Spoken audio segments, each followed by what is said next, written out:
හරි. අපි අද 2026 පළවෙනි පේපරේ තමයි කතා කරන්න යන්නේ. එතකොට මේක හම්බෙලා තියෙන කෙටි ප්‍රශ්න 25ක එක ව්‍යුහගත රචනා ප්‍රශ්න 5ක් සමන්විත පේපරයක්. සමස්තයක් විශයෙන් ගත්තොත් පේපරේ කෙටි ප්‍රශ්න වල පොඩි අමාරුතාවයක් තියෙනවා. හැබැයි සාමාන්‍ය ලකුණු 70කට 60කට වගේ යන්න සාමාන්‍ය ළමයින්ට උපරිම අවස්ථාවක් දීලා තියෙනවා. හරි. මේක අපි පළවෙනි ප්‍රශ්නය ගමු.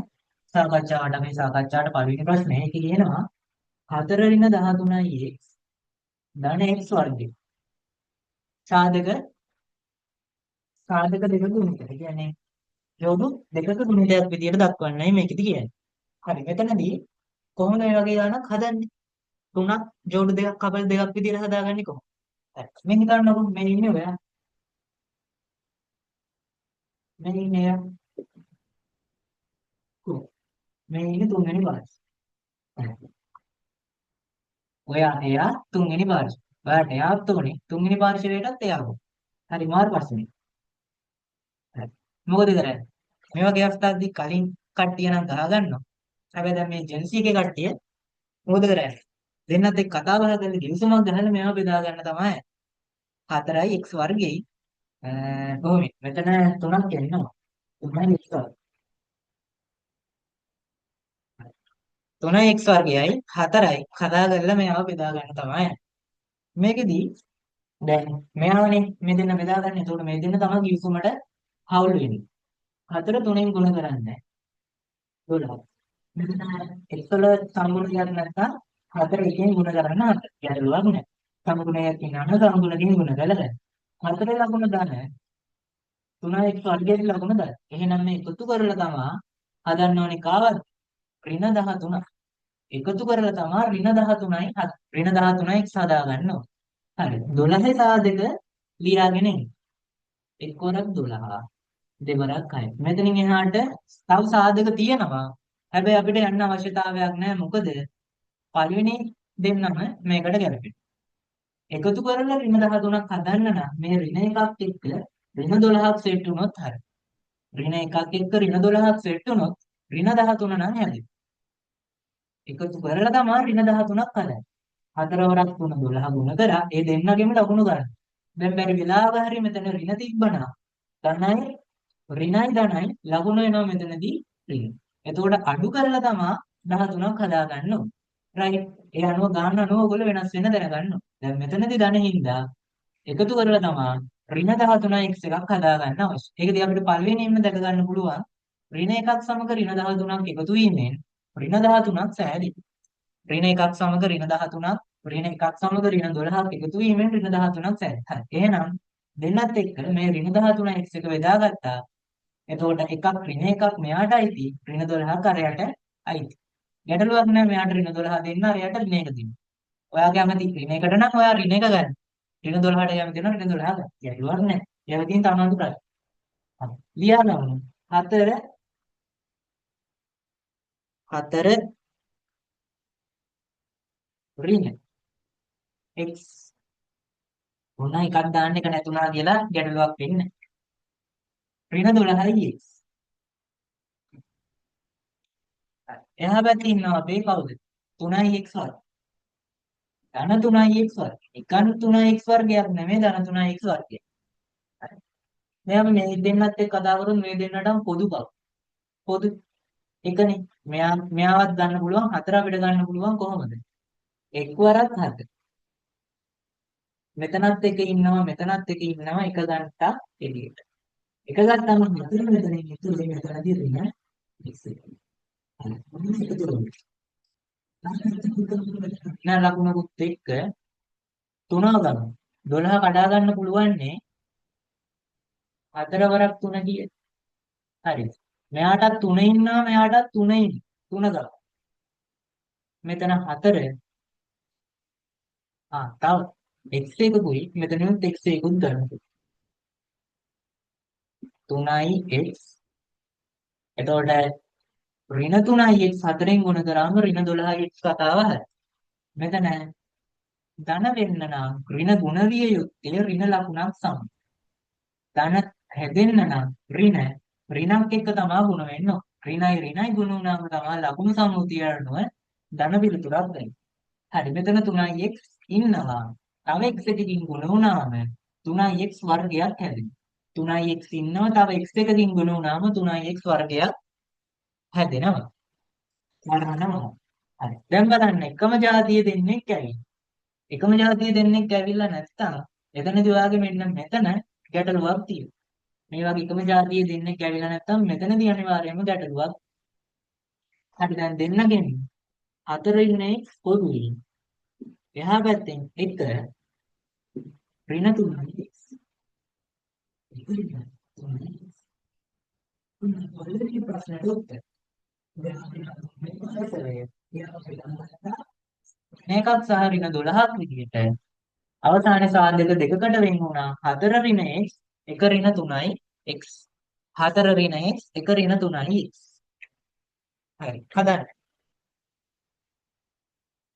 4 ඍණ x 1 ඍණ 3යි x.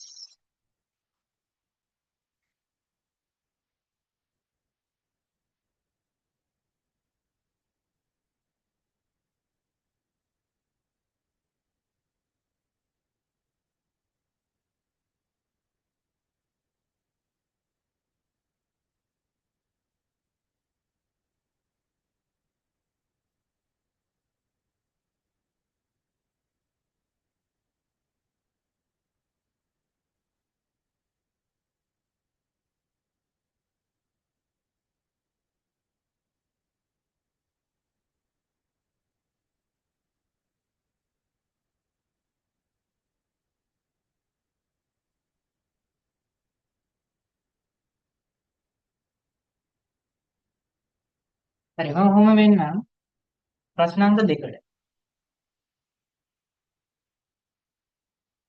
ප්‍රශ්නාංක දෙකේ තියෙන්නේ මිශ්‍ර සංඛ්‍යාවක් තියෙනවා. දෙක x වලින් එක සමානයි 1 දෙකින් 1. මේකේ x වලාගයක් තමයි. හරි මෙහෙම තියාගෙන අපිට x වලාගයක් හොයන්න මොකද වෙන්නේ? බෑ. එහෙනම් විෂම භාගයක් විදිහට හරව ගන්න. x දෙකෙන් ගුණ කරන්න මෙතන එකතු කරන්න. ගුණ කරන්න එකතු කරන්න. ගුණ කරන්න එකතු කරන්න. x දෙකෙන් ගුණ කරාම 2x 2x එකක් එකතු වුණාම 2x ධන 1. හරය විදිහට x ඉන්න සමානයි 2 එකෙන් ගුණ වුණාම 2යි. දෙකට එකක් එකතු වුණාම 3යි. හරය 2. හරි. දැන් හරස් ගුණිතය ගන්න ඕනේ. 2 යවන්න මෙහෙට x යවන්න මෙහෙට. 2 2x ධන 1 සමානයි x 3ෙන් ගුණ කරාම 3යි x. හරි. දැන් වරහන පොඩ්ඩක් සුළු කරගෙන ඉන්න. 2 දෙකෙන් ගුණ කරාම 4යි 4යි x. 2 එකෙන් ගුණ වුණාම ධන 2. සමානයි 3යි x. 3යි x මෙහෙට ගේන්න. 4යි x ඍණ 3යි x සමානයි 2. 4x වලින් 3x අඩු වුණාම x එකක් ඉතුරුයි. x සමානයි කීයද වෙන්නේ? x සමානයි 2. x සමානයි 2. කලින් අර සාමාන්‍ය ගණනේ මේක අර මිශ්‍ර සංඛ්‍යා සහ විෂම භාගත් එක්ක ආපු ඉතාම හොඳ මට්ටමේ ගණන. මිශ්‍ර සංඛ්‍යා සහ විෂම භාගත් එක්ක ආව හොඳ මට්ටමේ ගණන.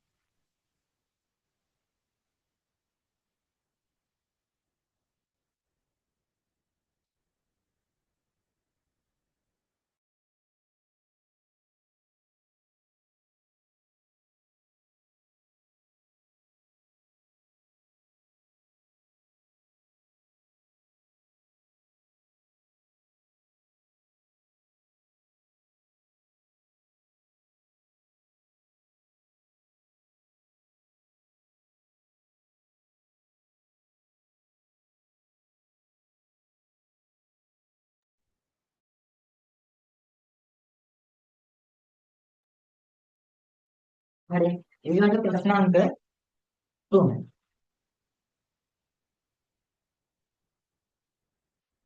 ax වර්ග කමා b x වර්ගයේ පළයා ඉන්නවා a b x ක්‍රම කොටුවක්. කොටු දාන්නේ කොටු දානෝ හොඳ දේවල්. මෙතනදී කොටුවක් දාලා තියෙන්නේ එක සහ දෙක බීජීය ප්‍රකාශන වල. මේකට අපි එක කියලා ගන්නවා.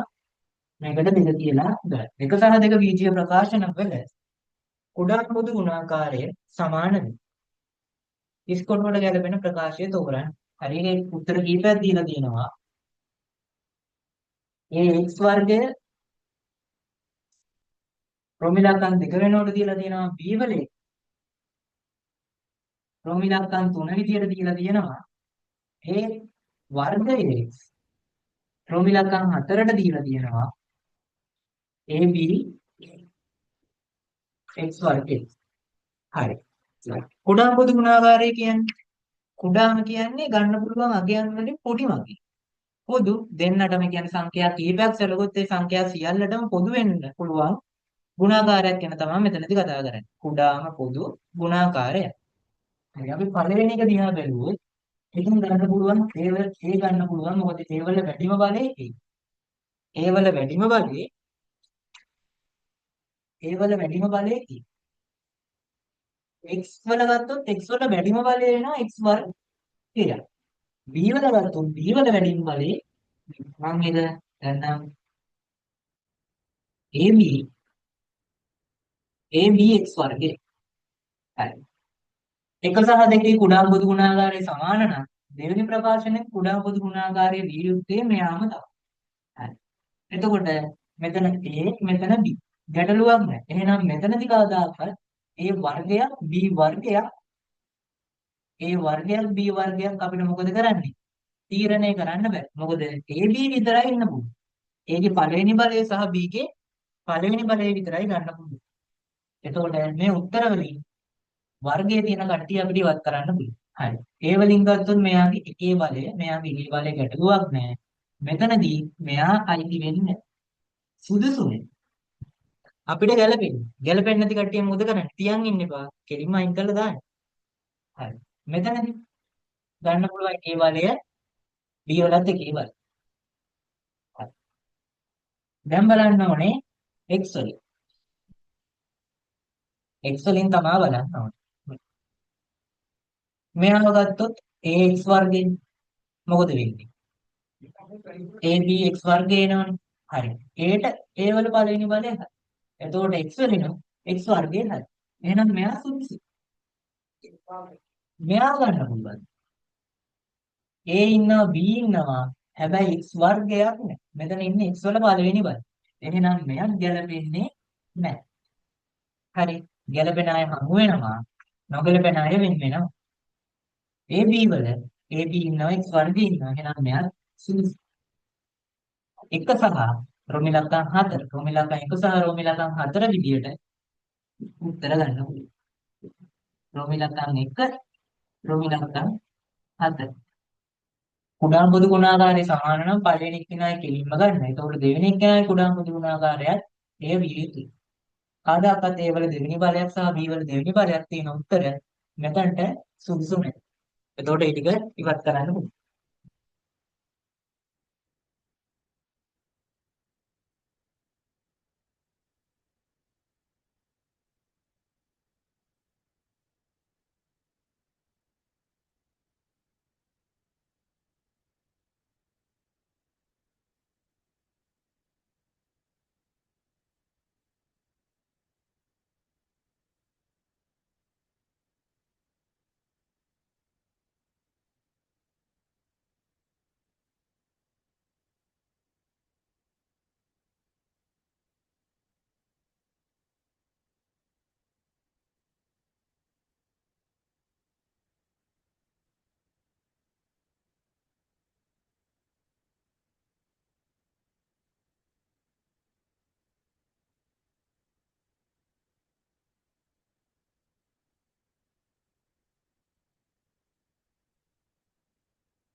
හරි. අපි යමු හතරවෙනි ප්‍රශ්නෙට. ප්‍රශ්නාංක 4.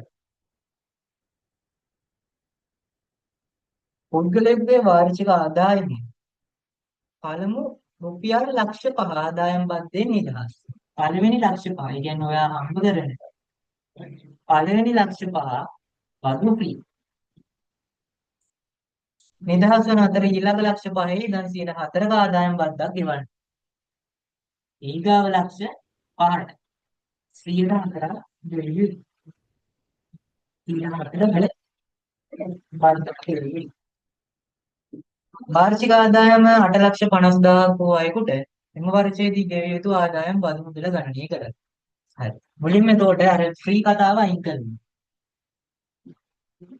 8,50,000න් ලක්ෂ 5ක් අඩු කරලා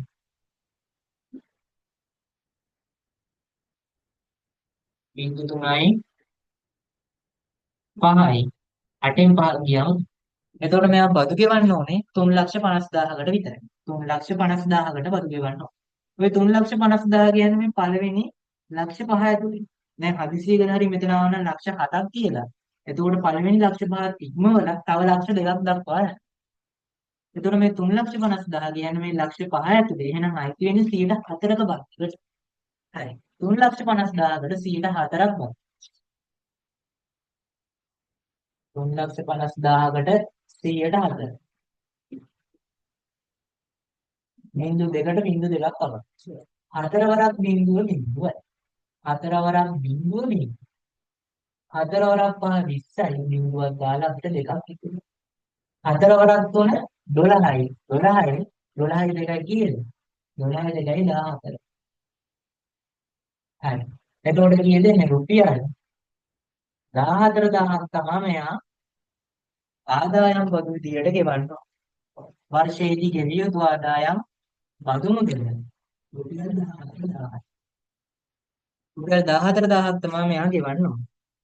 පළවෙනි ලක්ෂ පහ අයින් කරා ෆ්‍රී. එතකොට ඉතුරු මුදල අර ලක්ෂ පහ ඇතුලේ තියෙනවා. ඒ හින්දා අයිති වෙන්නේ 104ක බද්දකට විතර. හරි. ඒක සාමාන්‍ය නේද? හරි. මේව නම් වරදින්න බෑ. ඒවා වැරදුනොත් නැද්ද?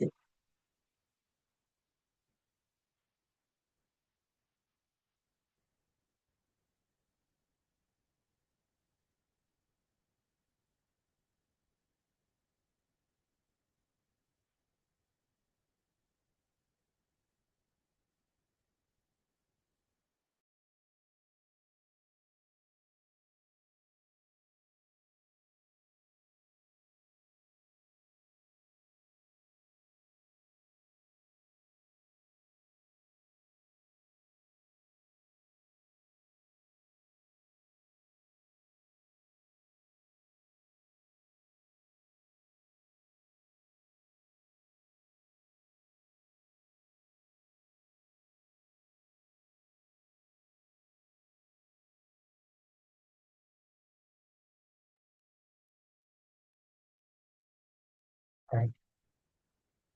A B C. මෙතන අංශක 30ක්. මෙතන මේ පද දෙකට මේ පද දෙක සමාන නැහැ. මෙතන අංශක 80ක්. මෙතන 1. මෙහානේ YG ආදේශ. Y වල ගෙවන්නේ කොහොමද? Y වලගේ හරි බලන්න. ඒගොල්ලෝ දත්ත දීලා තියෙන දත්ත ඔස්සේ තමයි යන්නේ. වෙන මොනවද ගැන හිතන්නේ යන්නේ. 30 දීලා තියෙනවා 80 දීලා තියෙනවා පාද දෙකක් දීලා. එතකොට 30 සහ 80න් අපිට දැනට ලොකු ප්‍රයෝජනයක් ගන්න නැහැ. ගන්න තියෙනවා එක්කෙනෙක්. ඒ වුණාට දැන් මෙයාව ඕනේ නැහැ. මොකද අපිට ගන්න ඕනේ වයිනේ. හරි. මුලින්ම හොයාගන්න බලන්න මෙන්න මේ මෙතනට අපි පුරක් නැහැ අපි දාගමුකෝ B කියලා. BD පාදයයි AB පාදයයි සමානයි. පාද සමාන නම් ඒ පාද ඉස්සරහා ඉන්න කෝණ මොකද වෙන්න ඕන? කෝණ සමාන විය යුතුයි. හරි.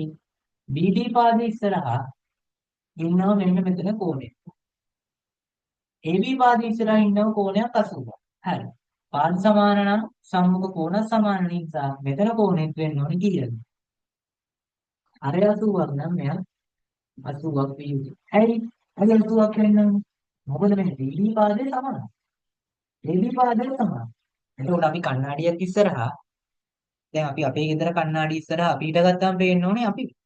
දැන් අපි වෙන ගෙදරක ගිහිල්ලා කණ්ණාඩි ඉස්සරහා හිටගත්තත් පේන්න ඕනේ අපි. වෙන කෙනෙක් පේනව නම් එතන ප්‍රශ්නයක් තියෙනවා. ඒ හින්දා මෙතනදී යම් පාදයක් ඉස්සරහා අපිට දකින්න පුළුවන් නම් එම කෝණය. ඒ වගේම පාදයක් ඉස්සරහා අපිට එහෙනම් දකින්න පුළුවන් ඒ වගේම කෝණ. වෙනස් වෙන්නේ නැහැ. පාද සමාන නම් කෝණ සමාන වෙනවා.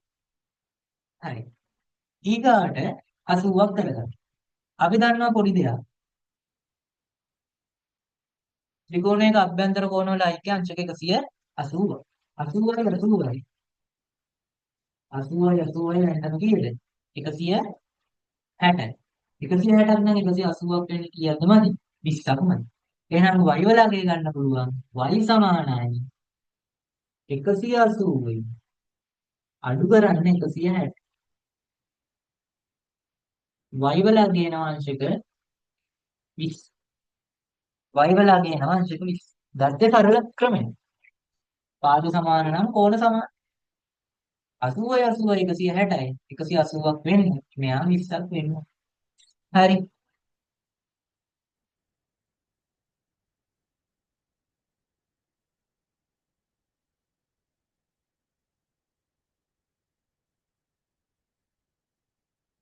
හරි. ඉවර නෑ ඉවර නෑ. ඒ පළවෙනි රෝමී ඉලක්කම තමයි y.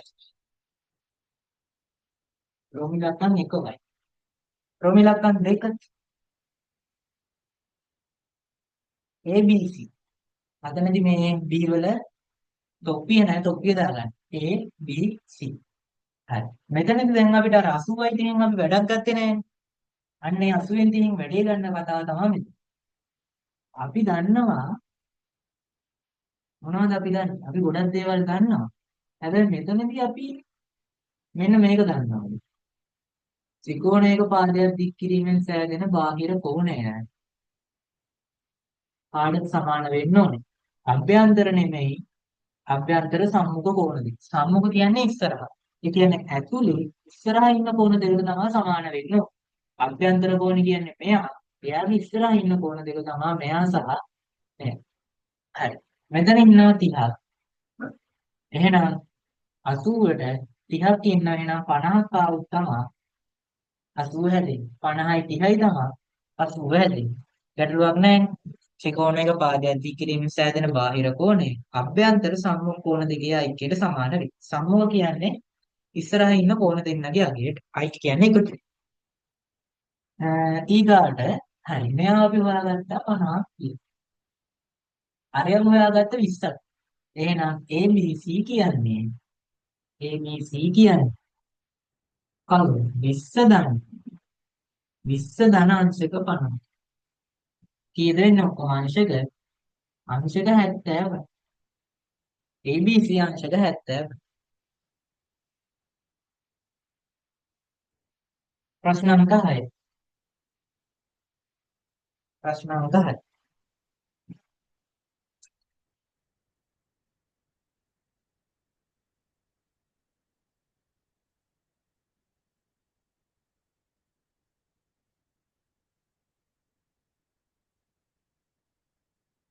හරි වැඩ කරමු වැඩ කරමු.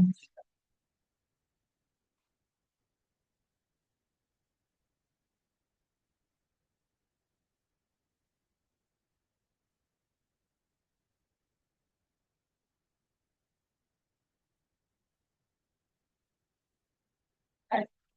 මෙදා මාර දීලා තියෙන අඳුරු කළා. අපෙන් අහනවා කුලක අංක නේම දක්වන්නේ.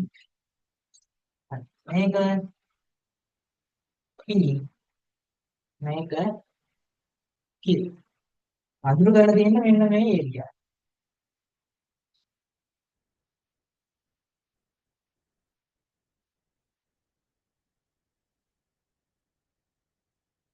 මොනවා විදිහටද අඳුරු කරලා තියෙන්නේ මෙන්න මේක ඉතින් මාතුරු වෙලා නැති.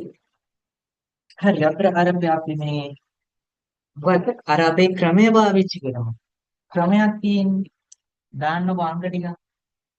මෙයාට ගන්න 1 මෙයා 2 මෙතනට 3 මෙතනට දාගන්න 8. හරි. දැන් පිළිට ලියමු. ඊට අයිති අංක මොනවද? 2 සහ 3. 2 සහ 3. Qට අයිති අංක 3 සහ 4. 3 සහ 4. හරි. දැන් මොකද වෙලා තියෙන්නේ? P කොටස දැන් අපි හඳුනන්නේ අඳුරු කරලා තියෙන කොටසනේ. අඳුරු කර ඇති ප්‍රදේශය. ඒක අඳුරු කරලා ඇති ප්‍රදේශය කියන්නේ මෙන්න මේ දෙකනේ. අඳුරු කරලා අඳුරු කරලා පොඩ්ඩක් බලන්න. අඳුරු කියන්නේ ඩෑෂ් එක. අඳුරු වෙලා නැතිකම. හරි. ඩෑෂ් ගත්තා. ඒ කියන්නේ පීට අයිති දෙක තුන අයිති නැති ටික කියන්නේ එක සහ පීට අයිති නැති ටික ගන්න. මොකද ඒක නේ අඳුර වෙලා නැහැ. අඳුර වෙලා තියෙන ටිකනේ. මේ අහන්නේ කුලගංගනේ. හරි. ගන්න. හරි. දැන් බලන්න එක කියන කොටස අඳුර වෙලා තියෙනවා. තුනත් අඳුර වෙලා තියෙනවා. හතරත් අඳුර වෙලා තියෙනවා. දැන් බලමු 1 3 4. හරි. දෙක මෙතනට ගෑවෙන්නේ නැහැ නේ. එහෙනම් මෙයාව ඕනේ නැහැ. එහෙනම් මේ දෙන්නව බලමු මේ දෙන්නත් එක්ක එකක් තියෙනවා තුනක් තියෙනවා හතරක් තියෙනවා කියන සියල්ලම ඉන්නවා. එහෙනම් මේ දෙන්නගේ සියල්ලම ඉන්නවා නම් කාවද ගන්න? සියල්ලම ඉන්නවා නම් අපි ගන්නෙ මේලය. පොදු කට්ටිය නම් කවුද? පොදු කට්ටිය නම් ඡේදනේ. සියල්ලම ඔක්කොම ඉන්නවා නම් මේලය. පොදු කට්ටිය ඉන්නවා නම් ඡේදනේ එච්චරයි. සියල්ලම ඉන්නවා නම් මේලය. කිහිප දෙනෙක් නැත්නම් පොදු කට්ටිය නැත්නම් දෙන්නට සමාන වෙච්ච පොදු ප්‍රදේශයක් ඉන්නවා නම් ඒවල ඡේදනය.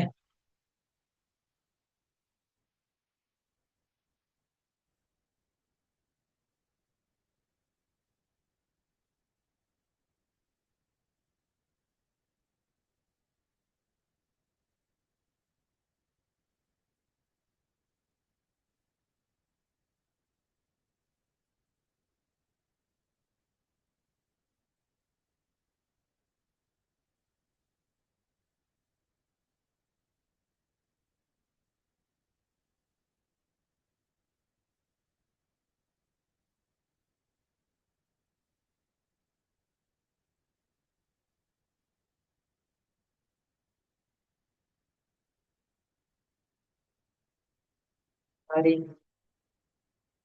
එන්න ප්‍රශ්න අංක 7ට. මෝටර රථයකට කිලෝමීටර් 175ක් ගමන් කිරීමට පැය 3.2 එකක් ගතයි. හරි. එතකොට දුර අපි ගත්තොත් 172 175යි කිලෝමීටර. කාලය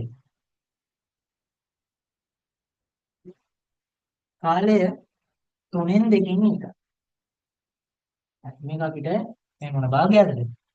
මිශ්‍ර සංඛ්‍යාවක් හෝ මිශ්‍ර භාගයක්. විෂම භාගයක් විදිහට හදා ගන්න ඕනේ. 3 වරක් 2 6යි. 6 දෙකක් එකතු වුණාම 7. 7 දෙකීම 2.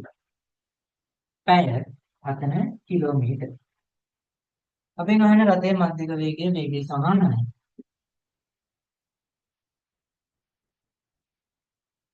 දුර දෙකීම බලන්න. හරි. දුර විදියට ගන්න 175 විදියට ගන්න 7 බෙදීම 2.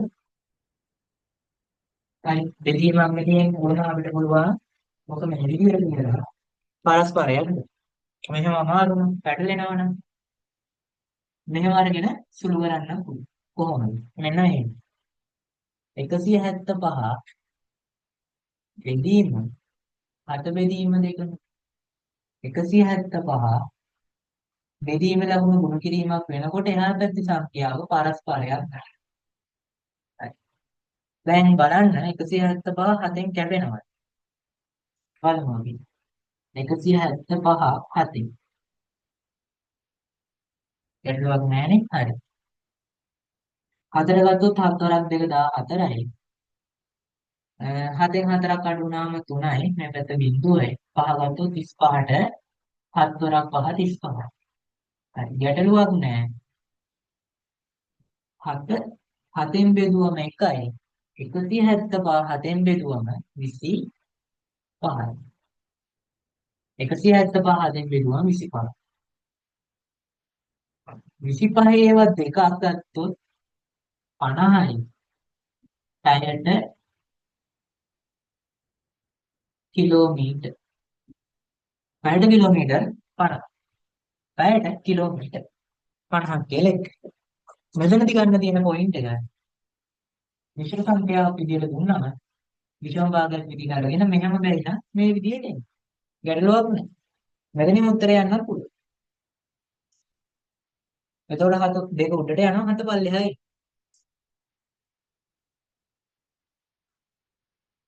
හරි. ඊගාවට එමු අපි ප්‍රශ්න අංක 8ට.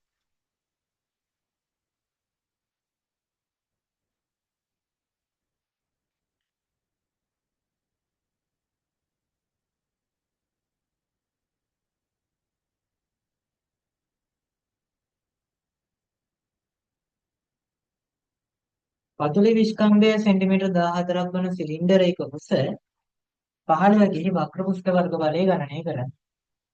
හරි. අපි ඕන රූප සටහනක් එක්ක ගියොත් හොඳයි කියලා හිතුවා. පතුලේ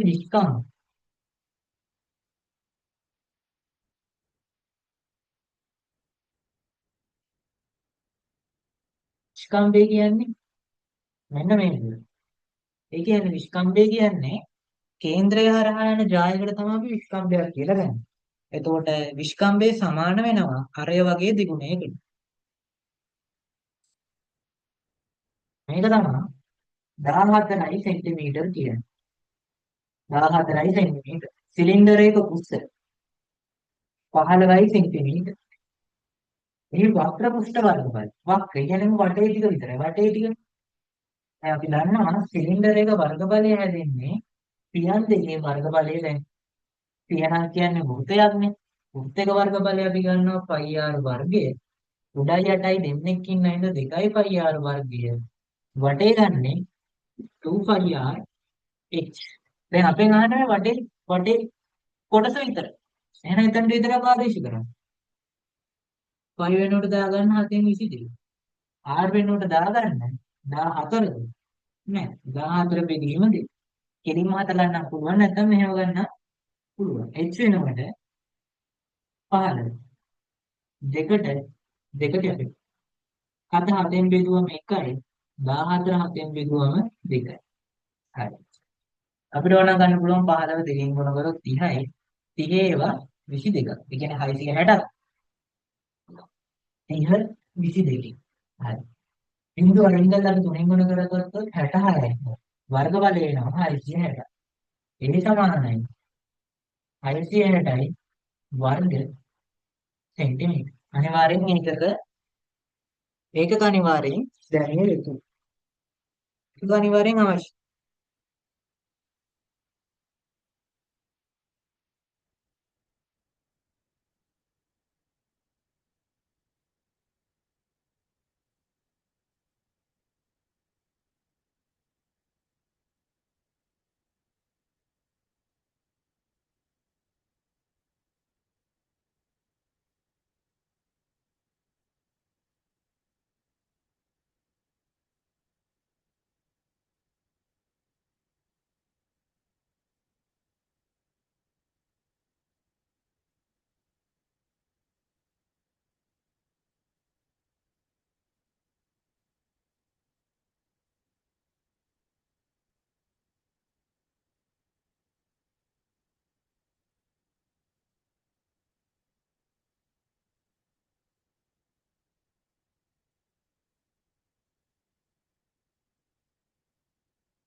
හරි හරි. අපි යමු. ප්‍රශ්න අංක 9.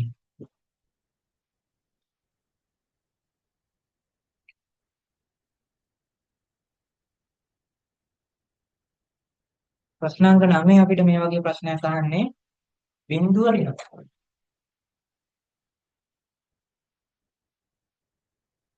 බිංදුව ඍණපහ හා 3 3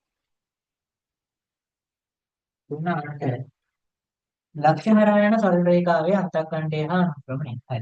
ලක්ෂ දෙකක් දීලා තියෙනවා නම් අපි දන්නවා ක්‍රමයක් m සමානයි y එක ඍණ y. x එක ඍණ x දෙක. හරි. y එකට වලට කැමති කෙනෙක් ගන්න පුළුවන්. මම ගන්නවා ඍණ 5. මෙතන තව ප්‍රශ්නයක්. දැන් අහනවානේ කොහොමද y එකක් තියෙන්නේ? එතකොට මේකේ පළවෙනි කණ්ඩායමකේ ඊගාව එක්කෙනා y. ඊගාව එක්කෙනා x. ඊගාව එක්කෙනා y. කණ්ඩායමකේක පළවෙනියෙන් ඉන්නේ x කණ්ඩායමකේ. ඊගාවට එන්නේ y කණ්ඩායම. එතකොට මේක x එක y එක x දෙක y දෙක. ඔයා කැමති නම් මෙයාට එක දෙන්න. ඔයා කැමති නම් මෙයාට දෙක දෙන්න. තමන්ගේ අවිමතය බලන්න. y දෙක එතකොට බෙදීම x එක බිඳුවයි අඩු කිරීම x දෙක තුනයි. මෙතන ඔක්කොම ඍණයි ඍණයි. එකම જાතියෙන් නම් එකතු වෙනවා. එතකොට මෙතන පහක් ඔයා පහක් ණය වෙලා තව තැනකට 8ක් ණය වෙලා ඔක්කොම ඔයා 13ක් ණය. ඔයා ණය කාලේ. හරි. මෙතනින් බිංදුවෙන් 3ක් අඩු කරන්න නැහැ. එතකොට තියෙන තුනම තමයි. අවසානයේ ඍණට ඍණ කැපේ. 13 බෙදීම 3. කොහොමම ගන්න එමුට උත්තරේ. අපෙන් අහන්නේ අනුක්‍රමණය සහ අන්තක් කන්න. හරි. C හොයාගන්නද? C. C හොයාගන්නට උපකාරයක් වෙනවා. සරලරේඛාවක නැත්නම් මේ සරලරේඛයේ පස්තාරවල තියෙන පොදු සමීකරණ. y සමානයි mx ධන c. y සමානයි mx ධන c. එක ලක්ෂයක් ගන්න. ඔයා ඍණ වලට බය නම් ඍණ තියලා මේ ධන කණ්ඩායමේ තියෙන ලක්ෂය ගන්න. එතකොට y වෙනුවට දාන්න මෙතන y වල අගය 8. m වෙනුවට අපි හොයාගත්තා කියලා 13 බෙදීම 3. x වෙනුවට මෙයාගේ තියෙන 3. ධන c. හරි. 3ට 3 කැපෙනවා. ඇයි කැපෙන්නේ? 3 3ෙන් බෙදුවම 1යි. 3 3ෙන් බෙදුවම 1. දැන් ඉතුරු වෙන්නේ 8 සමානයි 13 ධන c. c හොයාගන්න මේ ධන 13 ඉවත් කරන්න ධන ඍණ 13. හරි. ධන 13ට ඍණ 13 කැපෙනවා. c ට උත්තරයක් එනවා. මෙතනින් ඍණ උත්තරයක් එන්නේ කීයද? ඍණ 5. c සමානයි ඍණ 5. m සමානයි 3ෙන් 13. හරි.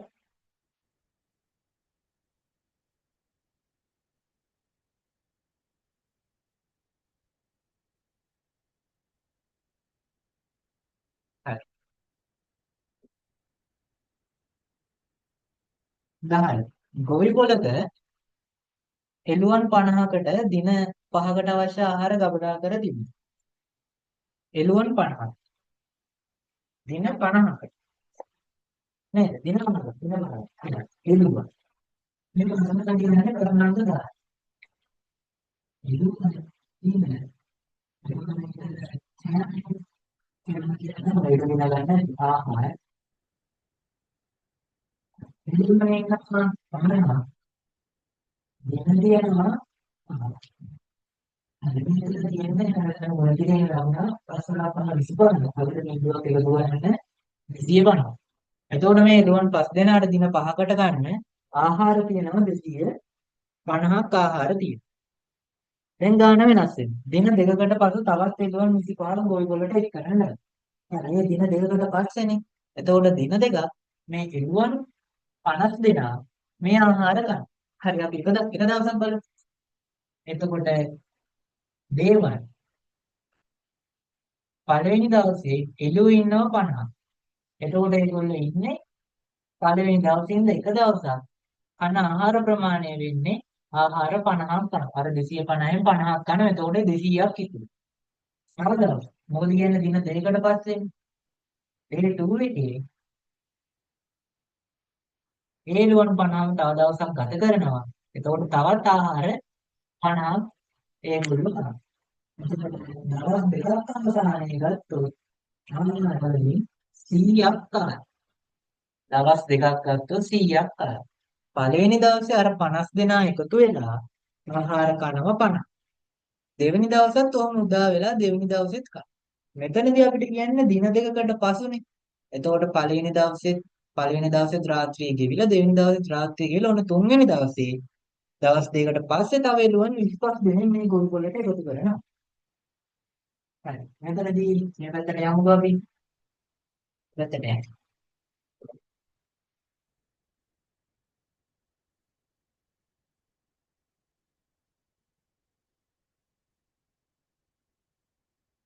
හරි.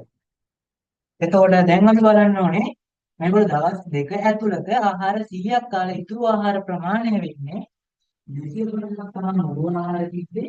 ඒකෙන් ආහාර 100ක් කෑවෙින්ද 100ක් අඩු කරන්නේ. 0.5යි 1යි තව ආහාර 150ක් තමයි තියෙන්නේ. හැබැයි එළුවන් ප්‍රමාණය වැඩි. දින දෙකකට පස්සේ එළුවන් දින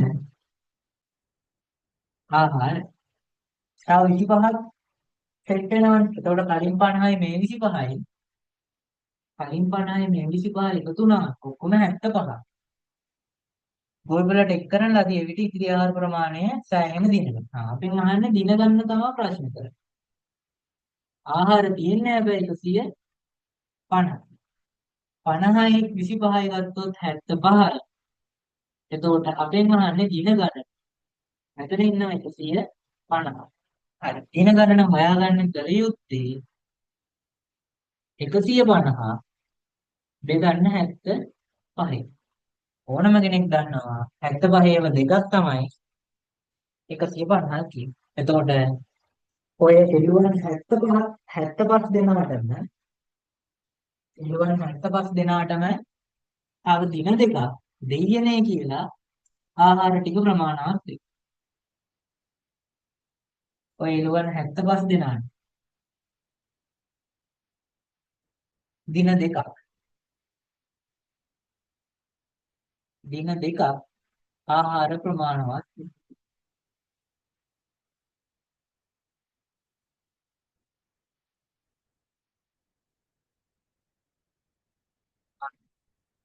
ගැටලුවක් නෑ දින දෙකක් තව ඉන්න පුළුවන්. ෂේප් එක අල්ලන් ඉන්න පුළුවන් දින දෙක.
මේ බෝඩ් එකේ කියන්නේ මේ පිටවත් කරන්න යන්න නම් මුලින්ම ගාන අහන්න. ඊට පස්සේ හොඳට බලන්න. ඊට පස්සේ තේරුම් අරගන්න. එතනින් එහාට ලියන්න try එකක් දෙන්න. හිතන්නකෝ තේරෙන්නේ, ඒ කියන්නේ හොඳට තේරුණා අහගත්තා. හැබැයි ලියනකොට යම් තැනක පැටලෙනවා කියන්නේ. ආපහු චුට්ටක් බලන්න. ගාන හොඳට බලන්න අවසරයි. ආපහු ලියාගෙන යන්න යම් තැනදී ආපහු අමතක වුණොත් කියන්නේ එතන එහාට ලියන්න තේරෙන්නේ නැත්නම් ආයෙ පොඩ්ඩක් බලන්න. කියන්නේ එකපාරටම බලාගෙනම ලියන්න යන්න එපා. තේරුම් අරගන්න ටික ටික. මොකද මේ අලුත් ගණන්නේ. අලුත් ගණන් මේව කරගන්න ටික කාලයක් යනවා. අලුතෙන්ම නැවුන්නේ. ඒ හින්දා තේරුම් ගන්න ටික දවසක් යන්න පුළුවන්. ඒ හින්දා ඒ වෙයි ගැටලුවක් නැහැ. කොහොම හරි බලන්න නැතුව ටික ටික හරි උත්සාහයක් ගන්න. එතකොට යම් දවසක හොඳ තත්යකට එන්න පුළුවන්.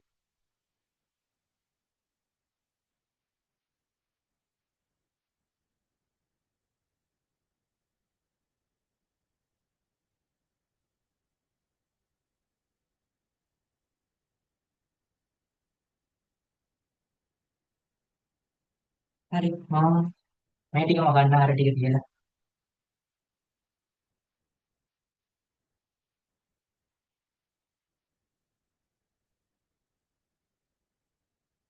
හරි හරි අපි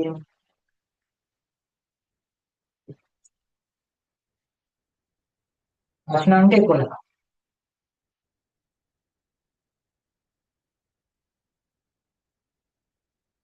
x ඍණ 2 කුඩායි සමානයි 7. x ඍණ 2 කුඩායි සමානයි 7. තව එකක් තියෙනවා පහ වරහන් ඇතුලේ y ධන දෙක බෙදීම 3 විශාලයි සමානයි 10යි. x හා y තෘප්ත කරන නිකිලමගයන් සොයා නිකිලමගයන් ලියා දක්වන්න.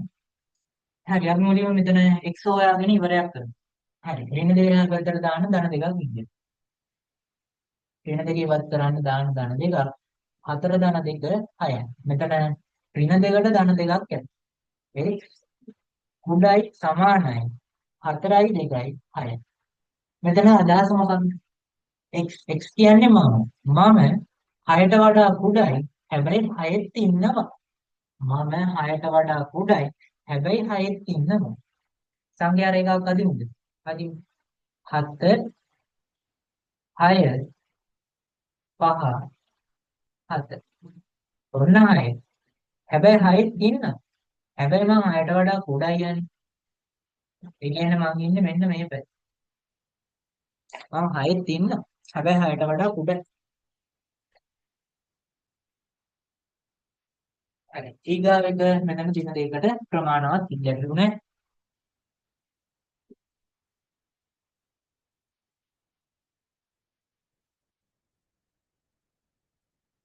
5 වරහන් ඇතුලේ y ධන 2. බෙදීම 3 විශාලයි සමානයි 10යි. හරි. මුලින්ම මේ බෙදීමේ 3 ඉවත් කරන්න ගුණ කිරීමේ 3ක් දාන්න. 5 y ධන 2 බෙදීමේ 3 මේ පැත්තේ ගුණ කිරීමේ 3ක් දාන්න බෙදීමේ 3 ඉවත් කරන්න දාන්න. නිකන් දාන්නේ නැහැ. එක පැත්තකට විතරක් නෙමෙයි දෙපැත්තටම දාන්න.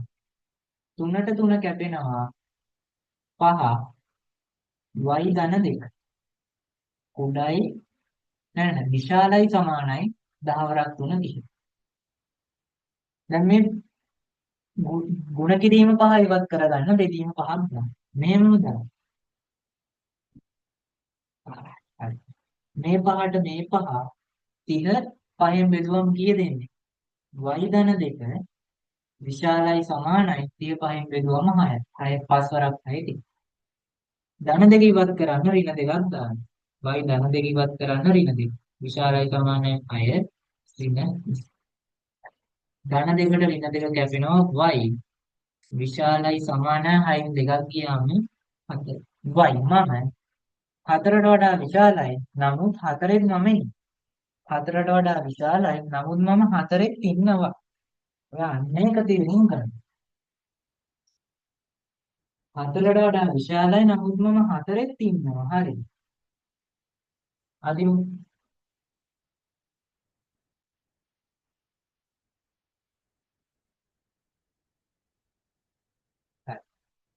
4ට වඩා විශාල 4ෙත් ඉන්නවා. ඒ කියන්නේ මෙන්න මේක. දැන් අපි ගහන්නේ xයි yටයි ගන්න පුළුවන් නිකි. කියන්නේ xy තෘප්ත කරන නිකිලම යනවා. කියන්නේ xy yටයි කියන්නේ x වලින් ගත්තොත් y වලින් ගත්තොත් දෙන්නටම පොදුවේ නිරූපණය කරන නැත්නම් තෘප්ත කරන අගයන් තමයි. හරි අපි දැන් දෙන්නම එකම මේ සංකීර්ණ රේඛාවට ගමු. අර හයනේ මෙයා තුන. හරි.